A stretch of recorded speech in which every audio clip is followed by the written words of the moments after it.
आज जब रूस मुसीबत में पड़ा है, उसकी अर्थव्यवस्था चरमरा गई है, रूस फिर से बेहद गरीब हो चुका है, तो ऐसे में भारत खुलकर रूस का समर्थन कर रहा है।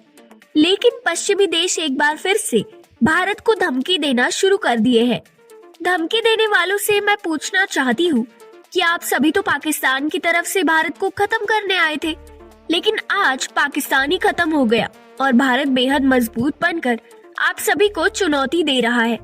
तो आज भारत एक स्वतंत्र देश है और दुनिया में हर जगह खुलकर अपनी राय रखता है। पश्चिमी देश चाहते हैं कि भारत उनके अनुसार चले। वे एक बार फिर से भारत को धमकी देकर डराने की कोशिश कर रहे हैं। आप सभी जानते हैं कि इस बार हमारा भारत G20 का अध्यक्ष बना है, लेकिन पश्चिमी देश भारत को कमजोर करना चाहते हैं। ये वही लोग हैं जिन्होंने इराक, सीरिया, वियतनाम और अफगानिस्तान को तबाह कर दिया और आज ये लोग भारत के पीछे पड़े हैं। ये चाहते हैं कि भारत रूस को धोखा देकर इनकी गोद में बैठ जाए। इनकी धमकियों के बाद सऊदी अरब और UAE तो झुक गया।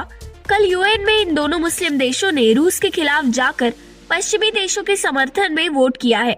इन दोनों देशों के झुकने का सबसे बड़ा कारण इनका सुरक्षा था।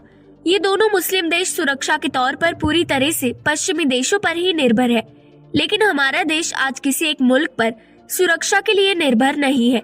इतिहास भी यही कहता है कि अगर आपका लठ मजबूत नहीं है तो फिर कोई और आप पर राज करेगा। लेकिन भारत ने पश्चिमी देशों से धोखे खा कर सबक सीख लिया है और आज भारत न केवल अपने आप को सैन्य दृष्टि से मजबूत और स्वतंत्र बनाया है, बल्कि आर्थिक स्थिति से भी हम अंग्रेजों से आगे निकल चुके हैं। आज हमारा देश आत्मनिर्भर बन रहा है और जिसे चाहे उससे स्वतंत्र रूप से हथियार भी खरीद रहा है। और यही मुख्य वजह है कि हम आज किसी एक देश पर निर्भर नहीं है, जिसके कारण कोई भी देश आज भारत पर दबाव नहीं बना सकता। आज हमारा भारत रूस, फ्रांस, अमेरिका, ब्रिटेन जैसे देशों के लिए रक्षा क्षेत्र में बड़ा पार्टनर बनकर उभरा है। ये सभी देश भारत को एक बड़े आर्थिक बाजार के तौर पर देखते हैं। आज भारत की वजह से इन देशों में लाखों रोजगार पैदा की जाती है। वैसे तो फ्रांस हमारा जिगरी दोस्त है, लेकिन जब से उसका रूस के साथ नेपोलियन विवाद सामने आया है, वो भारत के पीछे हाथ धोकर पड़ गया है। फ्रांस चाहता है कि G20 मीटिंग के दौरान भारत रूस के खिलाफ आवाज उठाए। इसी कारण वो लगातार भारत पर प्रेशर बना रहा है। फ्रांस ने धमकी देते हुए कहा कि अगर भारत ऐसा नहीं करेगा तो वो G20 के कुछ दस्तावेजों पर साइन नहीं करेगा। एक तरह से फ्रांस भारत के G20 का विरोध करना चाहता है। हालांकि फ्रांस भारत को एक दोस्त समझकर धमकी दे रहा है ताकि भारत उसका साथ दे सके, जैसे कि दो दोस्तों की आपसी लड़ाई में भी देखा जाता है। लेकिन ये वक्त भारत के लिए चुनौतीपूर्ण है। इस वक्त भारत को रूस और वेस्टर्न पावर के बीच काफी बैलेंस बनाकर चलना होगा। भूतकाल में भले ही वेस्टर्न पावर्स ने भारत को तड़पाया हो, लेकिन आज वे सभी भारत से हाथ मिलाने के लिए छटपटाते रहते हैं। ऐसे में हम उनको इग्नोर नहीं कर सकते। बता दें कि पिछले कई सालों से फ्रांस और रूस दोनों महाशक्तियां भारत को अपने पाले में लाने का प्रयास करती है। भारत इन दोनों देशों से हथियार खरीदता है, लेकिन रूस हमारा सबसे पुराना ऑल टाइम विश्वसनीय साथी है। रूस ने हमारा 1971 में भी साथ दिया था, जब फ्रांस की वायुसेना पाकिस्तान के समर्थन में पश्चिमी देशों की तरफ से भारत पर हमले करने आए थे। लेकिन रूस ने भारत के साथ कभी भी दगाबाजी नहीं की। हाँ, इतना जरूर है कि रूस और चीन के करीब आने से भारत को धक्का लगा है, लेकिन उसके बावजूद भी रूस हमेशा भारत की भलाई ही सोचता है। बता दें कि 1971 के युद्ध के बाद से फ्रांस भारत का एक अच्छा मित्र बन गया है और उसने कई मौके पर भारत का साथ दिया है जब भारत बिल्कुल अकेला पड़ गया था। फ्रांस चाहता है कि रूस यूक्रेन युद्ध रुक जाए। इसी के लिए वो भारत पर दबाव बना रहा है ताकि G20 में भारत रूस की आलोचना करे। लेकिन फ्रांस को ये बात भी अच्छे से पता है कि रूस और भारत दशकों पुराने दोस्त हैं, जिन्हें अलग करना आसान नहीं होगा। फ्रांस को ये भी पता है कि रूस और वेस्टर्न पावर के बीच भारत ही वो एकमात्र देश है जो मध्यस्थता करने के काबिल है, क्योंकि भारत के रिलेशन दोनों गुटों से काफी अच्छे हैं और भारत पर आज पूरी दुनिया आंख बंद करके विश्वास करती है। फ्रांस जानता है कि पुतिन के सामने खड़े होकर मोदी ने डटकर कहा था कि ये समय युद्ध का नहीं है। मोदी के स्टेटमेंट की सराहना फ्रांस समेत पूरे पश्चिमी देशों ने जमकर की थी, जबकि चीन आज तक पुतिन के सामने थर-थर कांप रहा है और वो युद्ध के खिलाफ एक शब्द भी बोलने को तैयार नहीं है। इसी वजह से आज हमारा भारत पश्चिमी देशों का भी प्यारा बन गया है, जबकि चीन केवल नफरत के लायक है। मोदी के द्वारा पुतिन को दिए गए युद्ध वाले इस बयान से भारत को कूटनीतिक तौर पर बड़ा फायदा भी हुआ है।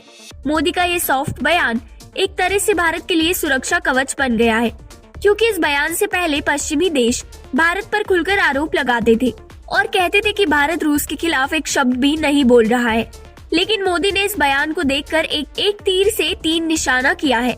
अपने पहले निशाने में उन्होंने पश्चिमी देशों को धराशायी कर दिया। दूसरे निशाने में चीन को कटघरे में लाकर खड़ा किया, क्योंकि चीन ने आज तक पुतिन की आलोचना में एक शब्द भी नहीं कहा है। और वही अपने तीसरे निशाने में मोदी ने पुतिन को बेहद सॉफ्ट तरीके से एक दोस्त की तरह क्रिटिसाइज करते हुए उनका भी दिल जीत लिया। मोदी के इस बयान के बाद पुतिन ने कहा था कि हम अपने दोस्त भारत की मजबूरी को समझते हैं और उनका सम्मान करते हैं। पुतिन के इस रिप्लाई से दुनिया को पता चल गया कि भारत और रूस के बीच कैसा रिश्ता कायम है, जो किसी की नजर लगाने से आसानी से टूटने वाला नहीं है। इसके अलावा मोदी लगातार पुतिन और जेलेंस्की से फोन पर कई बार बात कर चुके हैं। उन्होंने पूरी कोशिश की है ताकि ये युद्ध रुक जाए और दुनिया में एक बड़े संकट को टाला जाए। लेकिन चीन और अमेरिका नहीं चाहते कि ये युद्ध रुके और ये दोनों देश शुरुआत से ही रूस और यूक्रेन का समर्थन करके युद्ध के भड़के आग में घी डालने का काम कर रहे हैं। आपको याद होगा, यूक्रेन पर हमला करने के पहले पुतिन ने चीन का दौरा किया था। जिनपिंग की तरफ से ग्रीन सिग्नल मिलने के बाद रूस ने यूक्रेन के महिलाओं, बच्चों और बूढ़ों पर मिसाइल दागने शुरू किए। इस युद्ध का अगर कोई जिम्मेवार है तो सबसे बड़ा आरोपी चीन है। अगर चीन चाहता तो पुतिन को शुरुआत में ही समझा कर मना कर सकता था, लेकिन वो ऐसा करने में विफल रहा और अब वो झूठ मूठ के शांति प्रस्ताव पेश कर रहा है। यूक्रेन युद्ध का अगर सबसे बड़ा कोई विलन है तो वो चीन है। चीन रूस को बैकडोर से पैसे सप्लाई कर रहा है। इस युद्ध को फंडिंग करते हुए चीन यूक्रेन में खून की होली खेल रहा है। हाल ही में कई खुफिया रिपोर्ट भी सामने आई है, जिसमें ये साफ हो गया है कि चीन रूस को हथियार सप्लाई करने में सबसे आगे है।